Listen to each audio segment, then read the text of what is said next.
Gros lancement pour Xiaomi qui balance ses nouveaux smartphones. Parlons maintenant du Poco F6 Pro, premier prix à moins de 500 € avec de gros arguments à faire valoir. Écran AMOLED très lumineux, capteur photo 50 mégapixels Light Fusion, Snapdragon 8 Gen 2, charge rapide 120 watts. Véritable poids lourd du milieu de gamme ou peut-être pas tant que ça. Je vais vous en parler en détail de ce F6 Pro puis on va parler de son positionnement un peu plus loin. Au niveau du design, le Poco F6 Pro s'éloigne de son prédécesseur et se rapproche davantage du X6 Pro. Le bloc photo reprend une disposition similaire avec des objectifs qui ressortent davantage placés côte à côte accompagnés d'un flash. Cet encadrement brillant attire particulièrement les traces de doigts et les poussières restent plus facilement accrochées. Dos mat avec un effet marbré intéressant. Ici, ce sera déjà moins salissant. Cadre en aluminium avec la disposition des touches habituelles sur la tranche droite. Ce modèle est IP54, histoire de se tranquilliser l'esprit avec les éclaboussures d'eau. Par contre, c'est moins bien que le F6 et son IP64, ce qui paraît assez étonnant, non? Mais ce n'est pas là la seule différence en défaveur du modèle Pro, comme on va le voir plus tard.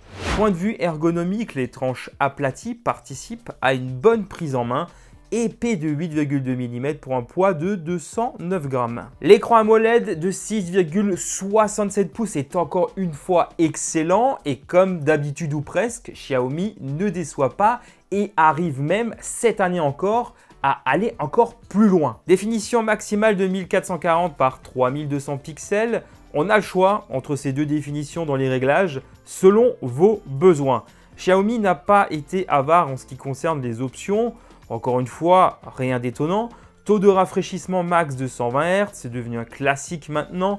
Luminosité de 1200 nits avec la capacité de monter en pic à 4000 nits. C'est une dalle particulièrement performante pour visionner des contenus HDR10+ et Dolby Vision. Les efforts de Xiaomi ne s'arrêtent pas là, on va remarquer les certifications de faible émission de lumière bleue et l'anti-scintillement. Écran très réactif sur la partie tactile, le taux d'échantillonnage peut monter jusqu'à 2160 Hz, ce qui va se montrer utile dans les jeux les plus nerveux.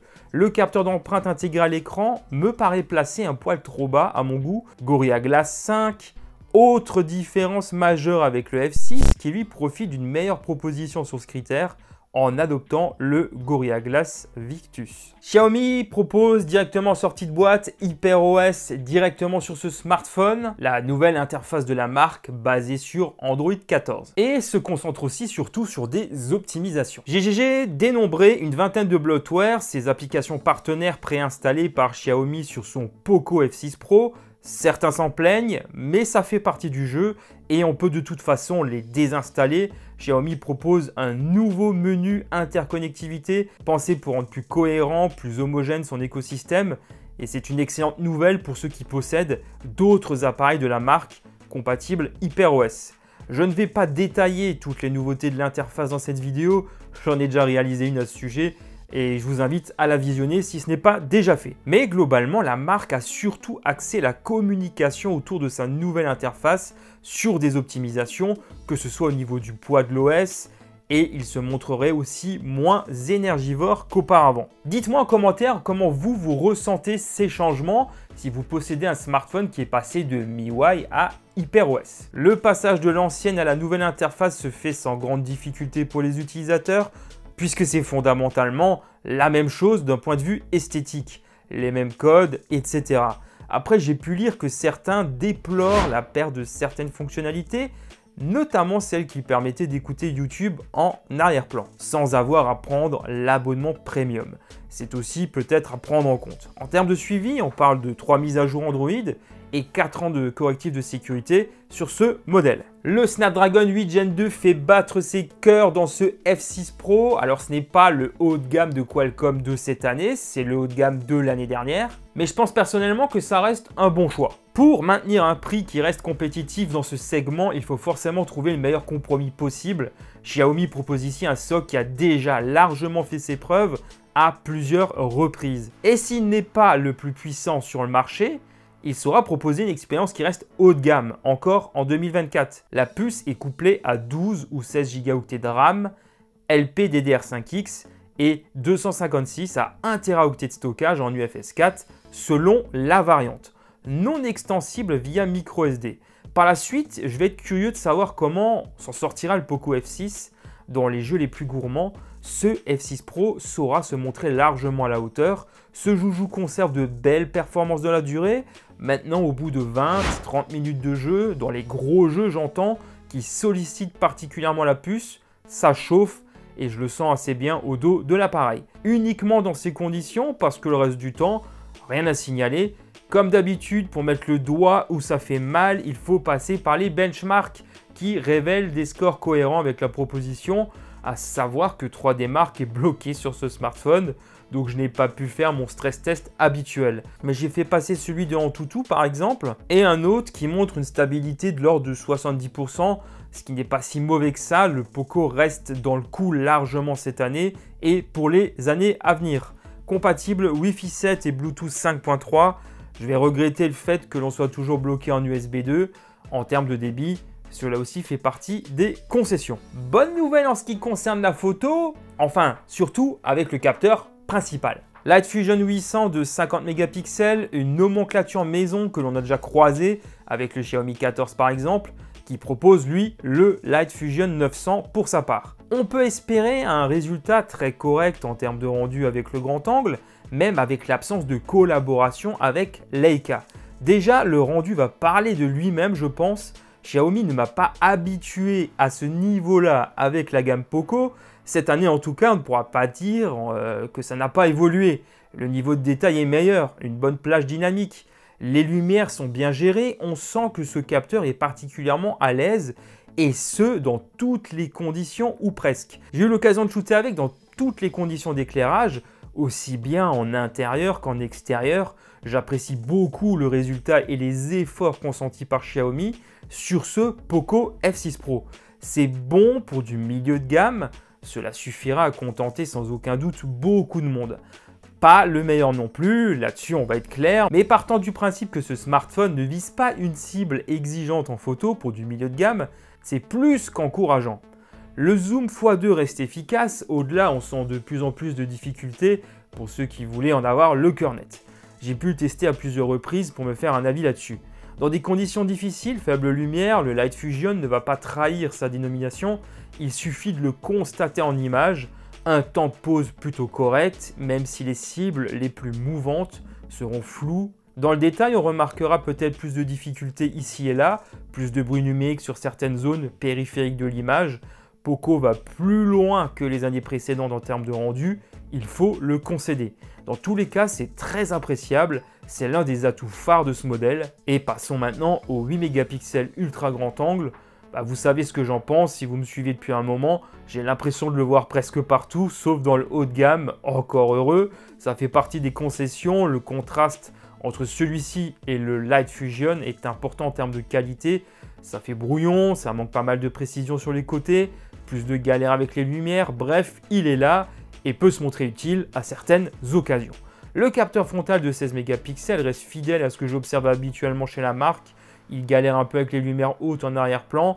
Et là aussi, j'espère aussi des améliorations chez la marque parce que le rendu n'est pas ouf. Avec ce smartphone, on pourra filmer jusqu'en 1080p seulement à l'avant et jusqu'en 8K à l'arrière. Ça, c'est plutôt pas mal. Même si voilà, l'intérêt sera sans doute limité pour la plupart des personnes qui vont acheter ce smartphone. Autrement, en termes de rendu, de qualité, je trouve que c'est assez convaincant, y compris au niveau de la stabilisation, avec le grand angle, bien évidemment, qui en vidéo sera pour moi clairement le seul et unique capteur vraiment exploitable en vidéo. Les autres, ça va être un peu plus anecdotique. Donc là, j'ai eu l'occasion de le tester dans diverses conditions. Et on peut le dire encore une fois que Poco a fait là quand même des efforts assez importants. Mais dites-moi vous ce que vous en pensez dans les commentaires. Expérience de son en stéréo, comment s'en sort ce Poco F6 Pro? L'audio reste dans la moyenne de ce que j'observe dans le milieu de gamme, c'est plat et manque de profondeur, même si ça reste assez péchu en termes de puissance. C'est un smartphone qui saura se faire entendre pendant que vous cuisinez ou prenez votre douche. Clairement, ça fait le taf. Encore ce déséquilibre entre les deux haut-parleurs, celui situé en bas étant plus costaud que l'autre.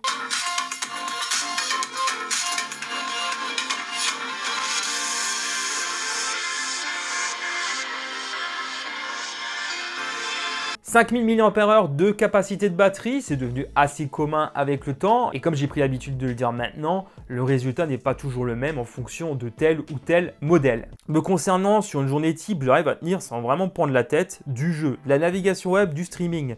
Dans une certaine mesure, il va encaisser. Aller jusqu'à 1 jour et demi ne dépendra finalement que de vos propres petits usages. Ici, grosse journée, principalement gaming et réseaux sociaux, 9 heures d'activité sur l'écran au total pour bien mesurer l'autonomie de ce smartphone. Écran à 60%, de luminosité et rafraîchissement adaptatif, c'est excellent. PC Mark annonce un score supérieur à 13 heures. Ah, ici c'est bon mais sans briller disons. Autre chose que j'apprécie toujours autant et disons-le clairement encore plus cette année, parce que Xiaomi fournit un petit peu plus de choses que d'habitude. Le bloc de charge 120 watts et son câble USB bien sûr, qui fait du très bon taf. Et avec la bonne vitesse de charge débloquée dans les options, on a là ce qui se fait de mieux dans ce segment. Toutefois, je note une chauffe importante du smartphone à la fin de la charge. Sachez que dans un usage ordinaire, selon vos habitudes, vous n'allez pas utiliser tout le temps cette vitesse de charge maximale. Il y a une notion d'optimisation de durée de vie de la batterie. Option activée par défaut dans les réglages, c'est quelque chose dont j'avais déjà parlé sur la chaîne. Autrement, pas de charge sans fil sur ce modèle. Aussi, Xiaomi fournit une coque de protection opaque et un anneau rotatif autocollant pour poser tranquillement le smartphone devant vous. Franchement, bravo à Xiaomi pour ce genre d'effort et d'attention. Ah, ça devient assez rare. Moins de 500 balles actuellement pour le 12-256. Après, comme vous le savez, ça varie avec le temps et en fonction du moment où vous allez visionner cette vidéo, le prix aura peut-être baissé encore. Le F6 Pro existe aussi en 12-512 et en 16 1 Tera. Je vous mets les liens juste en bas en description si vous voulez y jeter un œil. Le Xiaomi Poco F6 Pro s'impose dans le milieu de gamme comme étant un smartphone puissant, performant. Lors du lancement, le F6 Pro était accompagné par le F6. Une déclinaison qui va faire quelques sacrifices, une définition et une luminosité en deçà du F6 Pro, mais avec une meilleure protection contre les rayures comme je l'ai mentionné juste avant. Avec un Snapdragon 8S Gen 3 qui, sur le papier, propose une partie graphique un peu moins véloce, mais vous allez voir que on en reparlera. Pour la partie photo, c'est pareil, on en reparlera. 90 watts de charge rapide contre 120 watts ici. Par contre, il est IP64 contre IP54 pour le F6 Pro.